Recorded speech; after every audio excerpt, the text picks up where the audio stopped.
So hello everyone, स्वागत है आप सभी का मेरे यूट्यूब चैनल एडुवाइव क्लासेस पे। तो आज के इस नए लेक्चर में हम लोग पढ़ने वाले हैं क्लास 9th के मैथ सब्जेक्ट का एक्सरसाइज 1.2।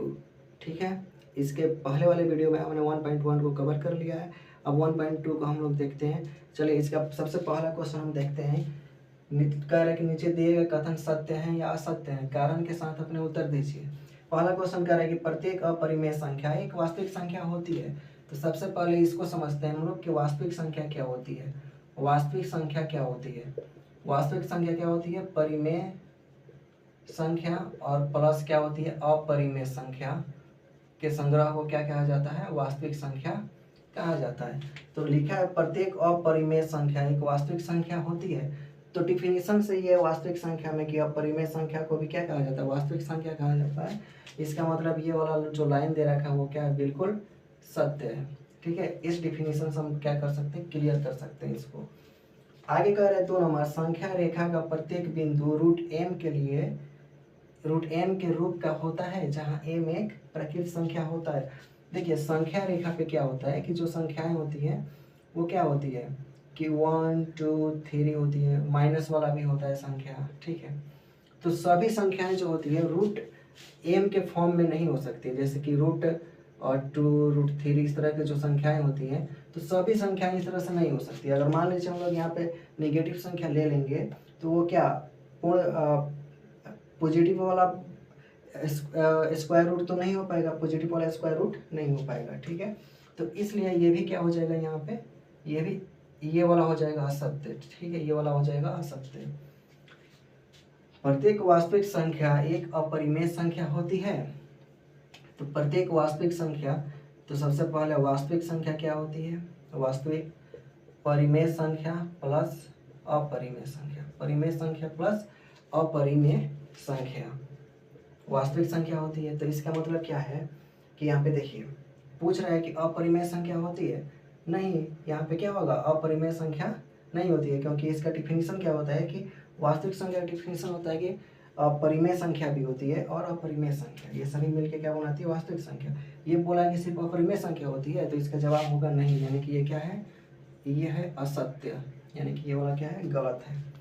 ठीक है, क्यों गलत है? क्योंकि देखिए अपरिमेय तो हो गया √2, लेकिन परिमेय में क्या होगा? 1/2 3/4, ये सभी संख्याएं होगी जो परिमेय होगी।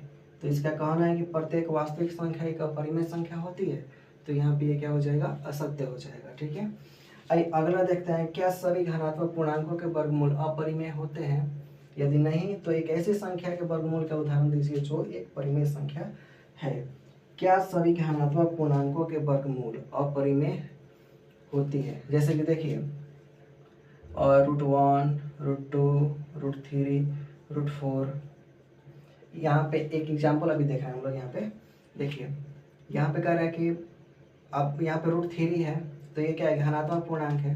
तो ये क्या है? यहाँ पे अपरिमेय है। क्या है? ये वाला अपरिमेय संख्या है। लेकिन √1 क्या होगा? 1, और ये √2 की भी क्या है? अपरिमेय संख्या है यहाँ पे। और √4 का क्या हो जाएगा? 2 हो जाएगा। तो हम लोग यहाँ पे क्या देख रहे हैं? कह रहे हैं कि पूर्णांकों का वर्गमूल अपरिमेय संख्या होती है। उदाहरण दीजिए जो एक परिमेय संख्या है। तो यहाँ पे देखिए ये वाला एग्जाम्पल यहाँ पे क्या है कि √4 है, धनात्मक संख्या है, धनात्मक पूर्णांक है, और इसका वर्गमूल क्या हुआ है? यहाँ पे परिमेय संख्या हो रहा है। ठीक है, तो ये वाला इसका क्या हो गया? एग्जाम्पल हो गया। ठीक है, तो आगे वाला क्वेश्चन हम लोग देखते हैं यहाँ पे कि आगे क्वेश्चन क्या कह रहा है। ठीक है,